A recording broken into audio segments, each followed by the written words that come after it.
అందరికీ నమస్కారం. గుడ్ ఫుడ్కి స్వాగతం. ఈరోజు మనం ఎగ్లెస్ వెజ్ స్టార్ట్ చేసుకుందామండి. ముందుగా టార్ట్ కోసం కావాల్సిన ఇంగ్రీడియంట్స్ ఏంటో చూద్దాం. ఇక్కడ 2 కప్స్ మైదా తీసుకున్నానండి, 1/2 కప్ బటర్, తగినంత సాల్ట్, ఇంక ఇక్కడ కోల్డ్ వాటర్ అవసరం పడుతుంది. ఒక మిక్సింగ్ బౌల్లోకి మైదా ఇంకా తగినంత సాల్ట్ యాడ్ చేసుకోవాలండి. ఇప్పుడు చిల్ బటర్ వేసుకొని లైట్గా మన ఫింగర్ టిప్స్తో మిక్స్ చేస్తూ ఉండాలి. అప్పుడు ఇలా మనకి క్రాంబుల్స్ ఫామ్ అవుతుంది. ఇలా ఫామ్ అయిన తర్వాత కొద్ది కొద్దిగా కోల్డ్ వాటర్ యాడ్ చేస్తూ ఒక స్టిఫ్ డో ప్రిపేర్ చేసుకోవాలి. డో ప్రిపేర్ చేసేటప్పుడు కూడా ఎక్కువగా ప్రెస్ చేయకూడదు.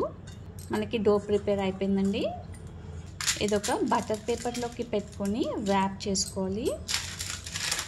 ఇది ఫ్రీజర్లో పెట్టుకోవాలండి, ఒక 1/2 అవర్ వరకు సెట్ అవ్వడానికి. 1/2 అవర్ తర్వాత మనకి డో చక్కగా సెట్ అయిపోయింది. ఈ బటర్ పేపర్ పైన పెట్టుకొని మనం రోల్ చేసుకోవాలండి. ఈవెన్గా రోల్ చేసుకోవాలి. డోని మనం ఇప్పుడు ఇలా టార్ట్ మోల్డ్ ఉంటే ఇందులోకి సెట్ చేసుకోవాలండి, లేదా ఇలా సిలికాన్ మోల్డ్స్ లేదా ఏదైనా బౌల్లో కూడా వేసి సెట్ చేసుకోవచ్చు. సెట్ చేసుకున్న టార్ట్లోకి ఇలా ప్రిక్ చేసుకోవాలండి, అప్పుడు రైజ్ అవ్వకుండా ఉంటుంది డో. ఇప్పుడు ఈ టార్ట్ని మనం సెట్ అవ్వడానికి ఫ్రీజర్లో పెట్టుకుందామండి 1/2 అవర్ వరకు. టార్ట్ పైన ఫిల్లింగ్ కోసం నేను ఇక్కడ బాయిల్ చేసిన వెజిటబుల్స్ తీసుకున్నానండి. ఆలు, క్యారెట్ ఇంకా పచ్చి బఠానీ. కావాల్సిన వెజిటబుల్స్ ఏదైనా తీసుకోవచ్చు, మీ చాయిస్వి.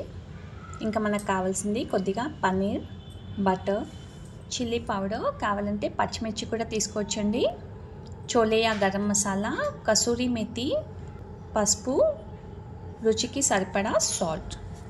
ఒక మిక్సింగ్ బౌల్లోకి మనం బాయిల్ చేసిన వెజిటబుల్స్ని యాడ్ చేసుకుందాం. అయ్యాక కసూరి మెథి, పసుపు, చోలేయా గరం మసాలా, చిల్లీ పౌడర్, రుచికి సరిపడా సాల్ట్ కూడా యాడ్ చేసుకోవాలి.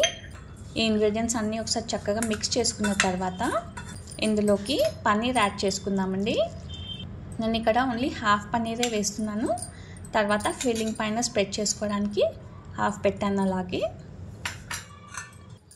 మనం 1/2 అవర్ ఫ్రీజర్లో పెట్టిన టార్ట్ ఇప్పుడు సెట్ అయిపోయిందండి.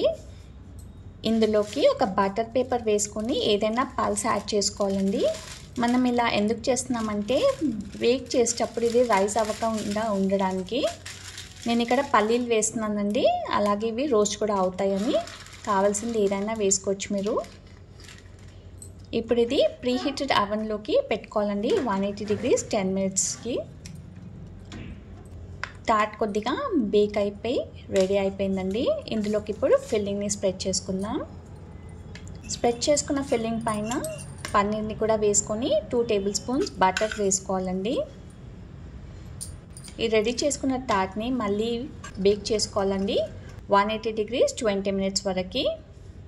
మన టార్ట్ రెడీ అయిపోయిందండి. ఇప్పుడు డీమోల్డ్ చేయడానికి కొద్దిగా కోల్డ్ అయిన తర్వాత మనం ఇది ఒక గ్లాస్ పైన ఏదైనా బౌల్ పైన పెట్టుకుంటే ఈజీగా డీమోల్డ్ అయిపోతుందండి. ఇప్పుడు ఇంకా సర్వ్ చేసుకుందాం. టార్ట్ చేసేటప్పుడు ఒక విషయంని గుర్తుపెట్టుకోవాలండి, బటర్ ఇంకా వాటర్ ఎప్పుడైనా చల్లగా ఉండాలి. ఈవెన్గా రోల్ చేసుకున్న తర్వాత ప్రిక్ చేసుకోవాలి, అప్పుడే మన క్రస్ట్ క్రిస్పీగా ఉంటుంది. తప్పకుండా మీరు ఈ ఈజీ ఎగ్లెస్ వెజ్ టార్ట్ని ప్రిపేర్ చేసుకొని మీ ఫీడ్బ్యాక్ ఇవ్వండి. ఇలాంటి ఇంట్రెస్టింగ్ అండ్ హెల్తీ రెసిపీస్ కోసం మన గుడ్ ఫుడ్ని సబ్స్క్రైబ్ చేయండి, అందరికీ కూడా షేర్ చేయండి. Thank you.